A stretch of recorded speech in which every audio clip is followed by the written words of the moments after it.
Talent क्या होता है, मैं टैलेंटेड हूँ कि नहीं। मेरी तरह ऐसे बहुत सारे लोगों के ये सवाल है कि मैं टैलेंटेड हूँ कि नहीं। और यही सवाल मैंने हेमंत भैया से कल पूछा था, लेकिन कल तो उन्होंने मुझे बहुत बड़ी गोली दे के भगा दिया। बोलते कल आना। अभी वो कल आ गया है। मैं आज मेरे सवाल के साथ रेडी हूँ। तो लेट्स फाइंड हेमंत खेर।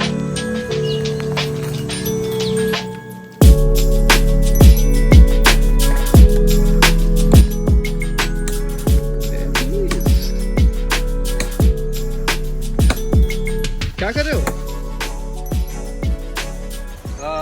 बाल काट रहा हूं। नहीं, मेरा मतलब है लकड़ी काट रहे हो, लेकिन ये तो ऑलरेडी कटी हुई है।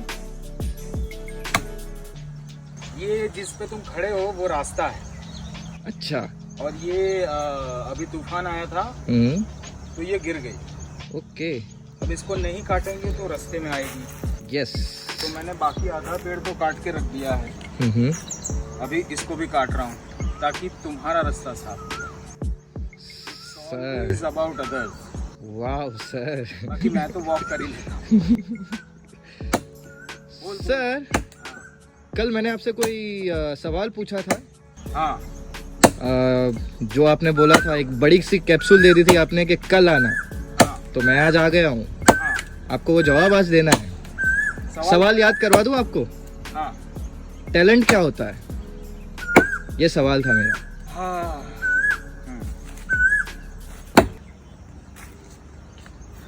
मैंने एक्चुअली कैप्सूल वैप्सूल नहीं दी तुमको। मुझे सच में लकड़ी काटनी थी। टैलेंट क्या होता है? यस।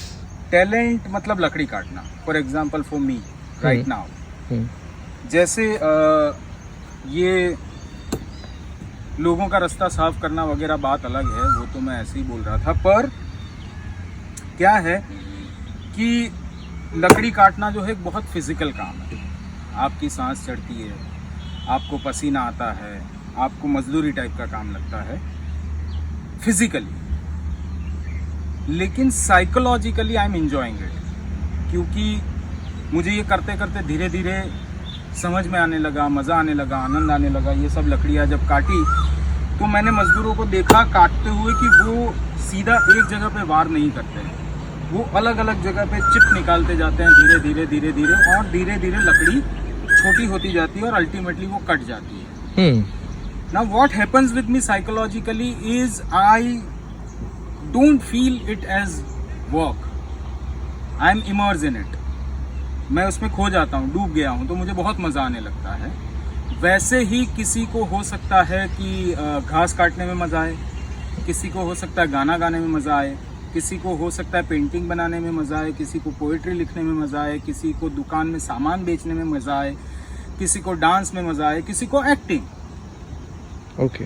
तो अगर आपको उसमें मज़ा आता है, वो काम करते हुए आपको आनंद आता है, वो काम करते हुए when you get away from yourself, because life itself is boring, we need some activity to keep ourselves busy, to keep entertaining ourselves. तो वैसा कोई काम करने में, ऐसी कोई एक्टिविटी को करने में जिसको करने में आप अपने आप को भूल कर आपको आनंद आने लगे, आप एंटरटेन होते रहे अपने आप के साथ, वो आपका टैलेंट है। ओके सर, लेकिन मेरा क्वेश्चन ये भी था, हाँ। एनीबॉडी कैन एक्ट, तो सर पता नहीं इससे तो ये जस्टिफाई तो नहीं होता ना। क्या है कि ये जो सारे टैलेंट की मैंने बात की कि दुकान पे सामान बेचने से लेकर घास काटना या लकड़ी काटना, ये सारी एक्टिविटीज़ के अलावा हर इंसान के अंदर एक इनहेरेंट टैलेंट होता है, और वो होता है एक्टिंग का। कैसे, मैं बहुत आसान सब शब्दों में अगर तुमको समझाऊं तो तुम किसी के भाई भी हो, तुम किसी के बेटे भी हो, तुम किसी के दोस्त भी हो, तुम हर इंसान के साथ एक अलग रोल प्ले कर रहे हो। So role playing is continuously happening with everyone. तो हम सब, हर इंसान एक्ट करता ही रहता है। जैसे किस्सा सुनाना, जैसे शेयर करना, जैसे अपनी बात लोगों तक पहुंचाना, दूसरे आदमी को बताना, कम्युनिकेट करना through this body, this voice, this eyes and this sound and everything that we have. तो हर इंसान प्राइमरीली एक्टर तो है ही। अब क्या होता है कि जिसको एक होता है फियर कि मैं सबके सामने कैसे बताऊंगा, थोड़ा सा शाय हो जाता है आदमी कभी कभी। एक आदमी को बताने में कंफर्टेबल हो सकता है, बहुत सारे लोगों को बताने में कंफर्टेबल नहीं होता है। लेकिन जब आपको ये समझ में आने लगे कि मैं बहुत सारे लोगों को एंगेज करके रख सकता हूँ अपनी बातों से, अपने एक्शन से, अपनी एक्टिविटीज से, that means you can become a good actor. अब जब आपको ये पता चल जाए कि आपके अंदर टैलेंट है, फिर उसके बाद बचती है ट्रेनिंग। जैसे मैंने लकड़ी काटने की ट्रेनिंग खुद को दी, जैसे मैंने बहुत सालों से लिखते लिखते लिखने की ट्रेनिंग खुद को दी, जैसे नेशनल स्कूल ऑफ ड्रामा से निकलने के बाद मैंने खुद को एक्टर के तौर पे भी ट्रेन करता रहा, मैं नेशनल स्कूल ऑफ ड्रामा में भी ट्रेन करता रहा खुद को। तो when you train yourself you get on a right path, you get on a path where you actually want to be. Sir इससे तो मेरा एक और क्वेश्चन उठता है कि बलराज साहनी, फिर तब्बू, आमिर खान, विद्या बालन, शाहरुख खान, ये सारे लोग तो कोई इंस्टीट्यूट का हिस्सा नहीं रहे, कहीं से ट्रेनिंग नहीं ली, फिर ये लोग इतना बेहतरीन काम कैसे करते हैं? देखो, जैसे ही हम ट्रेनिंग की बात करते हैं ना, तो हमारे दिमाग में एक बिल्डिंग आता है, और वो बिल्डिंग जिसके ऊपर एक बोर्ड लगा हुआ है किसी ट्रेनिंग इंस्टीट्यूट का, या किसी इंसान का चेहरा याद आता है जो आपको ट्रेन कर रहा है, जो आपका कोच है। लेकिन ये जितने भी तुमने नाम लिए, उसमें और भी नाम, जैसे मनोज वाजपेयी भी हो गए, बहुत बेहतरीन एक्टर है, दीपक डोबरियाल हो गए, बहुत बेहतरीन एक्टर है। ये सारे एक्टर्स ने भी ट्रेनिंग नहीं ली है, फॉर्मल ट्रेनिंग जिसको कहते हैं, जिसमें इंस्टीट्यूट में जाके दाखिला लेना, वहाँ पे आपका समय देना और उस समय को अपने आप को सुधारने में यूज़ करना, वो एक इंस्टीट्यूशनल ट्रेनिंग हो जाती है। या आप किसी एक्टिंग कोच के पास जाते हो तो वो एक तरह की ट्रेनिंग हो जाती है। लेकिन जिन लोगों के तुमने नाम लिए, including Amitabh Bachchan, they have trained themselves while walking. मतलब आप जंजीर का अमिताभ बच्चन का परफॉर्मेंस देखो और अभी की लेटेस्ट गुलाबो सिताबो को देखो, तो अगर आप बहुत माइन्यूटली ऑब्जर्व करने वाले इंसान हैं तो आप समझ पाओगे कि जंजीर वाला अमिताभ बच्चन और गुलाबो सिताबो वाले अमिताभ बच्चन में ज़मीन आसमान का फर्क है। तो जो लोग इंस्टीट्यूशन नहीं गए हैं, उनका सबसे बड़ा इंस्टीट्यूशन रहा है उनकी एक्सपीरियंस, उनकी practice on the go while they are working. So it is not that Dilip Kumar has understood acting in his first film and started acting like a great. He was greater than many, but he became greater and greater and greater and then greatest. तो हर इंसान को while they are working they have to train themselves, they have to keep doing it. That is training is all about. अगर मैं लकड़ियाँ काटता रहूँगा तो एक दिन मैं बहुत ही अच्छी लकड़ी काटने लगूँगा. It is as simple as that. Okay Yes. तो सर ये तो बात हुई कि काम करते करते काम आ जाएगा, बिल्कुल काम ही काम को सिखाता है। बिल्कुल.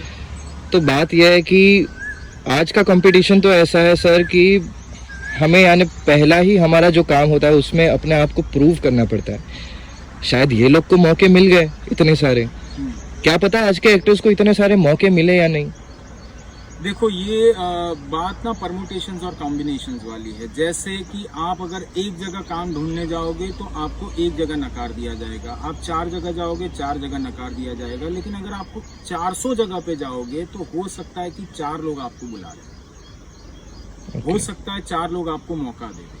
उसके बाद आपके ऊपर डिपेंड करता है। सबसे इम्पोर्टेंट चीज़ जो दिखती है ना, वो दिखती है ऑनेस्टी। ठीक है, अगर आप ऑनेस्ट हो तो आपको सामने वाला ऑनेस्ट ही जज करेगा। और जब आपको ये बात समझ आ रही है अपने बारे में कि मैं लोगों को एंगेज कर रख सकता हूँ, तो आप धीरे धीरे समझोगे इस बात को और उसको अपने क्राफ्ट में अप्लाई करोगे, अपने एक्टिंग में अप्लाई करोगे। और काम ढूंढना एक अलग बात है और अच्छा काम आना एक अलग बात है। अच्छा एक्टर होना अलग बात है और अच्छे एक्टर को अपने आप को बेचना आना अलग बात है। और बेचना आना भी प्रैक्टिस ही है कि आप जितनी ज़्यादा प्रैक्टिस करेंगे, आप जितने ज़्यादा लोगों से जाकर मिलेंगे जो कंटेंट बनाते हैं, you are obviously going to get notice. जैसे पंकज त्रिपाठी का मैं किस्सा बताता हूँ। Pankaj used to go to every office. Pankaj को मैं पर्सनली जानता हूँ, मैंने देखा है उसका वो समय। तो उसको धीरे धीरे काम मिलता चला गया। अब आपको ये तलाशना है कि आप अच्छे एक्टर हो या बुरे एक्टर हो, आप एवरेज एक्टर हो या you are on the on the lines of greater actors. Yes sir, लेकिन सवाल ये भी है कि बहुत सारे एक्टर्स होते हैं जिनमें से मैं भी एक हो सकता हूँ, जिनको वहम होता है कि हम बहुत अच्छा काम कर रहे हैं, लेकिन एक तीसरे इंसान के नज़रिए से अगर देखते हैं तो वो बोलेगा कि यार नहीं यार, इसके काम में मज़ा नहीं आ रहा। तो वो कैसे पता लगाए कि हम अच्छे हैं या नहीं? नहीं, देखो क्या है, एक तो ये बात सही है कि हमको ये वहम होता है कि हम बहुत अच्छे हैं, क्योंकि हम ब्लाइंडेड होते हैं, हम अपने आप को जज करने में थोड़े कमज़ोर होते हैं।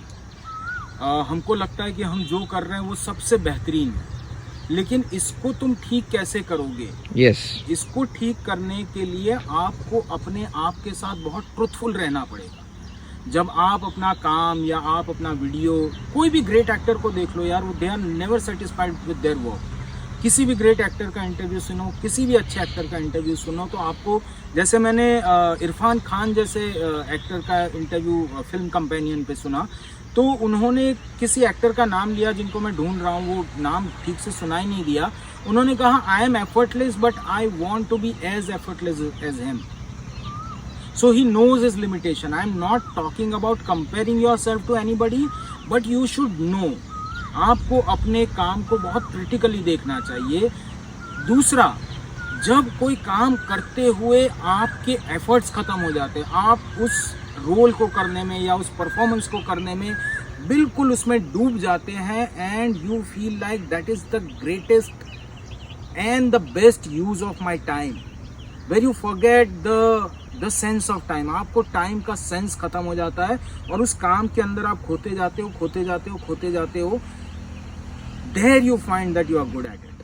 मेरा अगला क्वेश्चन यही है कि एक एवरेज एक्टर से अच्छा एक्टर कैसे बन सकते हैं? देखो यार, क्या है कि इस सवाल का जवाब भी मेरे पास है, लेकिन सर नहीं sir, right now I want to concentrate on cutting this tree so that I have a path to walk on, and others have that path to walk on. So it is better that I cut this tree, and I'll reply this answer how to become a good actor or a great actor from an average actor. But next time, right now, let me cut this.